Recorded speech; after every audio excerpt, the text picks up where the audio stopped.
মক্কা মদিনায় যাওয়ার তৌফিকটা এমনি হয় নাই, জীবনে বহুত দুরূদ শরীফ পড়ছি, সুবহানাল্লাহ বলেন।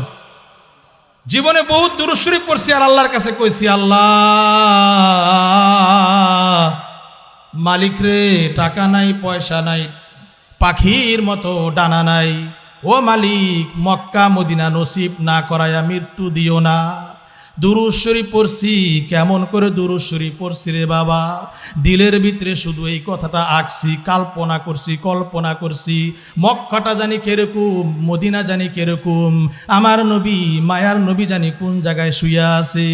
এরে মুসলমান, হযরতে আবু বকর কোন জায়গায় নাকি শুয়া আছে, ওমর কোন জায়গায় নাকি শুয়া আছে, মসজিদে ওমরটা জানি কিরকম, মসজিদে উসমান জানি কিরকম, মসজিদে আলী ইবনে আবি তালিব জানি কিরকম, জান্নাতুল বাকি জানি কিরকম, আল্লাহর নবী যেই জায়গায় শুয়ে আছেন ঠিক বরাবর সবুজ গম্বুজটা জানি কিরকম।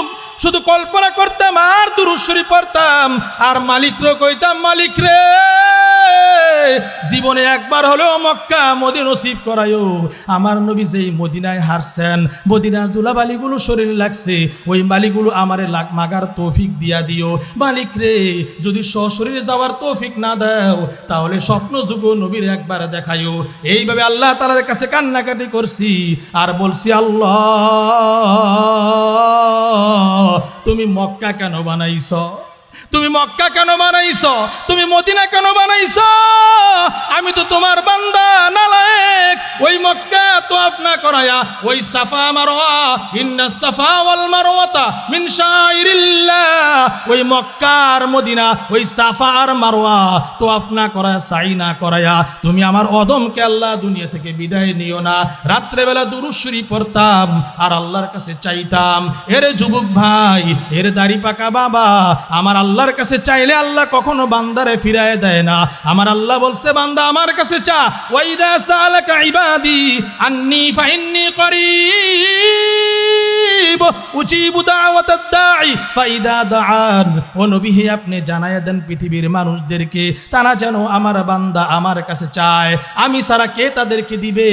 আল্লাহর কসম করে বলি, আমি দুরূদ শরীফ পড়তাম আর কল্পনা করতাম, মক্কাটাকে দিলের ভিতরে আঁকতাম, মদিনাকে দিলের ভিতরে আঁকতাম। সত্যি আল্লাহর কাছে চাইতে চাইতে আমার আল্লাহ একদিন আমারটাকে সারা দিয়া, আল্লাহর এক বান্দা আমার প্রিয় হাবিবুর ভাই আমার বলে, হুজুর আপনাকে মক্কা মদিনায় নিব। এই কথা শোনার পরে আমি আর দুনিয়াতে নাই। এরে আল্লাহর কসম করে বলি ভাই, যেদিন আমি মদিনায় গেলাম, গাড়ি থেকে নামার শুধু আমার চোখ দুইটা রাসূলের রওজা মুবারকের সবুজ গম্বুজের দিকে তাকাই, কোন জায়গায় যায় নবী শুয়ে আছে। এরে মুসলমান, মদিনায় যাওয়ার পর রাসূলের সামনে যা যখন সালাম দিলাম, আল্লাহর কসম করে বলি আমার মনে হয় আমি জান্নাতের ভিতরে আছি, দুনিয়ার কোনো কিছু আমার আর খেয়াল নাই। আল্লাহ যদি তৌফিক দিত সারাটা জীবন রাসূলের রওজা মুবারকের সামনে পইরা থাকতাম। আল্লাহর কসম করে কই, এখন সেই নবীর প্রতি যখন দুরূদ শরীফ পড়ি, আমার মনে হয় আমি রাসূলের রওজা মুবারকের সামনে দাঁড়ায়া রাসূলকে সালাম দিছি, ইয়া রাসূলুল্লাহ, ইয়া হাবিবাল্লাহ বলে সালাম দেই আর প্রত্যেক দিন দুরূদ শরীফ পড়ি। এবার আল্লাহর কাছে কই, আগে বলছি আল্লাহ জীবনে একবার মক্কা মদিনা নিও, এখন দোয়া করি আল্লাহ বারবার নিও। আমি অসহায় তাই এত দূরে রই, আমি অসহায় তাই এত দূরে রই, শুধু সালাম জানাই। আমি অসহায় তাই এত দূরে রই, শুধু সালাম জানাই। এই মদিনায় আমার নবী, আপনার নবী, মায়ার নবী শুয়ে আছে। একবার যদি কেউ রাসূলের প্রতি দুরূদ শরীফ পড়ে, মান সাল্লা আলাইয়া ওয়াহিদাতান সাল্লাল্লাহু আশরান, কেউ যদি মায়ার নবীর প্রতি দিল দিয়া, মুহাব্বত দিয়া, ইশক দিয়া একবার দুরূদ শরীফ পড়ে, তার প্রতি আল্লাহ 10টা রহমত নাজিল করে। সুবহানাল্লাহ বলেন। এটা শুধু উম্মতের জন্য না, আল্লাহর এই পৃথিবীতে কুল কায়নাত পশু পাখিও রাসূলের প্রতি দুরূদ পড়ে। সুবহানাল্লাহ বলেন। কিতাবের ভিতরে আছে একটা মৌমাছি, এক মৌমাছি ফুল থেকে মধু সংগ্রহ করে বাড়ির দিকে যায়। আল্লাহর পয়গম্বর মৌমাছির ডাক দিয়া কয়, এ মৌমাছির পাল, তুমি যে ফুল থেকে মধু সংগ্রহ করো, তুমি যে ফুল থেকে মধু সংগ্রহ করো, সব ফুলের মধু কিন্তু মিষ্টি না, সব ফুলের মধু কিন্তু মিষ্টি না, কিছু ফুলের মধু কিন্তু তিতাও আছে। আল্লাহর পয়গম্বর কয়, এরে মৌমাছির পাল, তুমি যে ফুল থেকে মধু সংগ্রহ করো, সব ফুলের মধু কিন্তু মিষ্টি হয় না, তিক্ত আছে, তিতা আছে। এগুলো কেমন করে মিষ্টি হয়? এই কথা বলার সাথে সাথে আল্লাহু আকবার, আল্লাহ তাআলা মৌমাছির জবান খুইলা দিছে। সুবহানাল্লাহ বলেন। আল্লাহ বলে, আমার বন্ধু মৌমাছিকে জিজ্ঞেস করছে, মৌমাছি যদি জবাব দিতে না পারে আমার বন্ধু কষ্ট পাইবে। মৌমাছির জবান আল্লাহ খুইলা দিছে। মৌমাছি মসনবীর ভাষায় বলে, গুপ্ত চুখানি মে বর আহমদে দুরুদ, গুপ্ত চুখানি মে বর আহমদে দুরুদ, মিশাওয়াদে শিরিনে ওয়াতাল খিরারে বুদ, মিশাওয়াদে শিরিনে ওয়াতাল খিরারে বুদ। মৌমাছি কয়, আল্লাহর পয়গম্বর, আমার আল্লাহ আমাদেরকে জানায়া দিছে। আল্লাহ কয়, রে মৌমাছির পাল, যখন তুমি ফুল থেকে মধু সংগ্রহ করে বাড়ির দিকে যাইবা, শুনে রাখো, তুমি আমার বন্ধুর প্রতি, আমার দোস্তের প্রতি দুরূদ শরীফ পড়তে পড়তে তুমি তোমার বাসস্থানের দিকে যাইবা।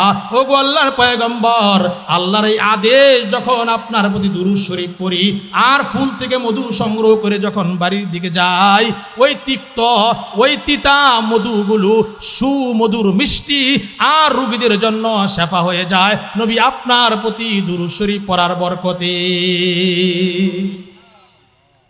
আল্লাহর কসম করে কই, আমার কাছে বড় মজা লাগে দুরূদ শরীফ পড়তে। আল্লাহর কসম, আল্লাহর কসম, দিলের ভিতরে এত মজা লাগে দুরূদ শরীফ পড়লে। সাল্লাল্লাহু আলাইহি ওয়াসাল্লাম আল্লাহর কসম করে বলে যায়, এ মুসলমান, শুধু দিলের ভিতরে এই কথা তামান্না রাখেন যে আল্লাহ রসুলের প্রতি একবার ইশকের সাথে, মহাব্বতের সাথে দুরূদ শরীফ পড়বেন। রাতের বেলা ঘুমানোর সময় দুনিয়াবি সব খেল তামাশা বাদ দিয়া, বুকের ভিতরে হাত দিয়া সাল্লাল্লাহু আলাইহি ওয়াসাল্লাম দৈনিক এটা পড়ার খোরাক বানায় নেন, এটা পড়ার অভ্যস্ত করে নেন। আল্লাহর কসম করে কই, যদি মক্কা মদিনাও না যাইতে পারেন, মরার আগে একবার হলেও স্বপ্ন যুগে আমার নবীকে আল্লাহ স্বপ্নে দেখাইবে, একবার হলেও আল্লাহ দেখাইবেন। দিলের ভিতরে বড় মজা দুরূদ শরীফ পড়া, বড় মজা। এ মুসলমান, সাহাবায়ে কেরাম নবীকে ভালোবাসতেন, দুরূদ শরীফ পড়ছেন, দেইখা না দেইখা? সাহাবায়ে কেরাম রাসূলকে ভালোবাসতেন, দেইখা না দেইখা? দেইখা ভালোবাসতেন। সাহাবা কিয়ামত পর্যন্ত সাজদায় পড়ে থাকলেও সাহাবা হওয়া যাবে না। কিয়ামত পর্যন্ত নামাজ অবস্থা থাকলে এখন আর সাহাবা হওয়া যাবে না। কিয়ামত পর্যন্ত রুকুতে থাকলো এখন আর সাহাবা হওয়া যাবে না। সাহাবা কাকে বলে? আল্লাহ রসুলের নেক নজরে যাদেরকে দেখেছেন, ঈমান এনেছেন, ঈমান অবস্থায় মৃত্যুবরণ করেছেন, তারা সাহাবী। সুবহানাল্লাহ বলেন। এমন সাহাবী রসুলকে মানছেন, দেইখা না নাই দেইখা, দেইখা মানছেন। কেমন মানা মানছেন? এরে মুসলমান, আল্লাহ রসুল সাল্লাল্লাহু আলাইহি সাল্লামের রওজা মুবারকের সামনে, রওজা মুবারকের উপরে লেখা আছে, রওজা মুবারকের উপরে একটা আয়াত লেখা আছে। ওই জায়গা লেখা আছে, ইয়া আইয়ুহাল্লাযীনা আমানু লা তারফাউ আসওয়াতাকুম ফাওকা সাওতিন নাবিয়্যি। এই আয়াতে কারিমা আল্লাহ রসুলের রওজা মুবারকের উপরে লেখা, ইয়া আইয়ুহাল্লাযীনা আমানু লা তারফাউ আসওয়াতাকুম ফাওকা সাওতিন নাবিয়্যি। আমার আল্লাহ বলেন, হে পৃথিবীর ঈমানদারগণ, তোমাদের আওয়াজকে ছোট করো, তোমাদের আওয়াজ যেন আমি নবীর আওয়াজের চাইতে বেশি বড় না হয়। এই আয়াতটা যেদিন নাজিল হয়েছে, আয়াতটা নাজিল হওয়ার পরে আল্লাহ রসুলের সবচাইতে বয়স্ক সাহাবী, আল্লাহর পয়গম্বরের সবচাইতে মুরব্বী সাহাবী হযরতে সালমান ফারসি রাদিয়াল্লাহু তাআলা আনহু, আয়াতে কারিমা নাজিল হওয়ার পরে সালমান ফারসি নিখোঁজ হয়ে গেছে, সালমান ফারসির কোনো খবর নাই। আল্লাহর পয়গম্বর বলেন, আমার সালমান ফারসি কই? আল্লাহর পয়গম্বর বলেন, আমার সালমান ফারসি কই? সালমান ফারসিকে খুঁজে পাওয়া যাচ্ছে না। সালমান ফারসি মরুভূমির একটি গাছের নিচে বৈশা বৈশা কাঁদতেছে। একজন সাহাবী যা জিজ্ঞেস করে, ও আল্লাহর পয়গম্বরের সাহাবী, আপনাকে আল্লাহর পয়গম্বর খুঁজতেছে। আল্লাহর পয়গম্বর আপনাকে খুঁজতেছে, আপনি কেন কান্দেন? সালমান ফার্সি হাউ মাউ করে কান্দে। এই আয়াতটা নাজিল হওয়ার পরে সালমান ফার্সি কান্দে আর কয়, আমি কেন কান্দি জানোনি? আজকে আল্লাহর পক্ষ থেকে যে আয়াতটা নাজিল হয়েছে, আল্লাহ বলছে, হে ঈমানদারগণ, তোমাদের আওয়াজকে আমার দুস্তের আওয়াজের চাইতে বড় কইরো না। সাবধান, তোমাদের আওয়াজ যেন আমার বন্ধুর আওয়াজের চাইতে বড় না হয়। সালমান ফার্সির গলার আওয়াজটা একটু আওয়াজ ছিল। সমাজে বহুত মানুষ এরকম আছে, আস্তে কথা বললেও মনে হয় জোরে কথা বলে। আছে না সমাজে এরকম কিছু মানুষ? আস্তে কথা বললেও মনে হয় যেন কি জোরে কথা বলে। আর যদি কারো ঘরের বিবির গলার আওয়াজ যদি পুরুষ মাসের মতো হয়, তাহলে এই বিবিরে ভালো লাগেনি? অনেকের ঘরে আছে না, অনেকের বিবির স্ত্রী পুরুষ মানুষের আওয়াজ হয়, আস্তে কথা বললেও মনে যেন দূরে শোনা যায়। সালমান ফার্সি নির্জনে কান্দে, চোখের পানিগুলো টপ টপ করে পড়ে। আল্লাহর পয়গম্বরের সাহাবী কয়, ও সালমান ফার্সি, আল্লাহর পয়গম্বর আপনাকে খুঁজতেছে। ও সালমান ফার্সি কয়, আল্লাহর কসম, আমি নবীর সামনে কেমন করে যাব? আমার গলার আওয়াজটা একটু বেশি আওয়াজ হয়। আমার আওয়াজটা যদি নবীর আওয়াজের চাইতে বেশি উঁচু হয়ে যায়, তাহলে আল্লাহর পয়গম্বর বেজার হবে। আর আল্লাহর পয়গম্বর বেজার হলে আল্লাহ বেজার হবে। আল্লাহ বেজার হলে আমি তো ধ্বংস হয়ে যাব। আল্লাহর পয়গম্বরকে সাহাবায়ে কেরাম জীবন দিয়া ভালোবাসছেন। আমার আর মাত্র 5 মিনিট সময় আছে, শেষ করে দিচ্ছি। আল্লাহ রসুল বলেন, ও সাহাবীরা শোনো, তোমরা আমারে দেখছো, আমারে মহব্বত করো, ভালোবাসো। আমার মৃত্যুর পরে পৃথিবীর মাশরিক থেকে মাগরিব এবং উত্তর থেকে দক্ষিণ এমন বান্দা দুনিয়াতে আসবে যারা জীবনে আমি নবীকে দেখে নাই, যারা জীবনে আমার মক্কায় আসবে না, যারা জীবনে কখনো মদিনায় তাদের আসার সৌভাগ্য হবে না। ওই সমস্ত মানুষগুলো জান্নাতে আমি নবীর সাথে থাকবে। আল্লাহর পয়গম্বর বলেন যে এমন জমানা আসবে আমার বিদায়ের পরে লক্ষ কোটি উম্মত দুনিয়াতে আসবে যারা জীবনে কখনো মক্কা মদিনা আসার সুযোগ হবে না, যাদের জন্ম মদিনায় হবে না, যাদের জন্ম মক্কায় হবে না, তারা পৃথিবীর শেষ প্রান্তে জন্মগ্রহণ করবে, তারপরেও তারা জান্নাতে আমার সাথে থাকবে। কেমন করে? আল্লাহ রসুল বলেন, ওই সমস্ত মানুষগুলো আমি নবীর সুন্নতের কথা শুনে আমার সুন্নতের উপর আমল করবে। আমল করার কারণে জান্নাতে আমার সাথে থাকবে। কানা মাই ফিল জান্নাহ। আল্লাহর পয়গম্বর বলেন, মান আহাব্বা সুন্নতি ফাকাদ আহাব্বানি ওয়া মান আহাব্বানি কানা মাই ফিল জান্নাহ। আল্লাহর পয়গম্বর বলেন, আমার মৃত্যুর পরে লক্ষ কোটি উম্মত দুনিয়াতে আসবে, আমি নবীকে দেখবে না, মক্কায় জন্ম হবে না, মদিনায় জন্ম হবে না, কিন্তু আমি নবীর সাথে জান্নাতে থাকবে। আল্লাহ রসুল বলে যায়, ও সাহাবায়ে কেরাম, তোমরা আমার নবীকে দেখেছো, আমার প্রতি সুন্নতের প্রতি আমল করেছ, ওই সমস্ত উম্মত তারা আমি নবীর সুন্নত মানবে, আমি নবীর সুন্নতকে পালন করবে।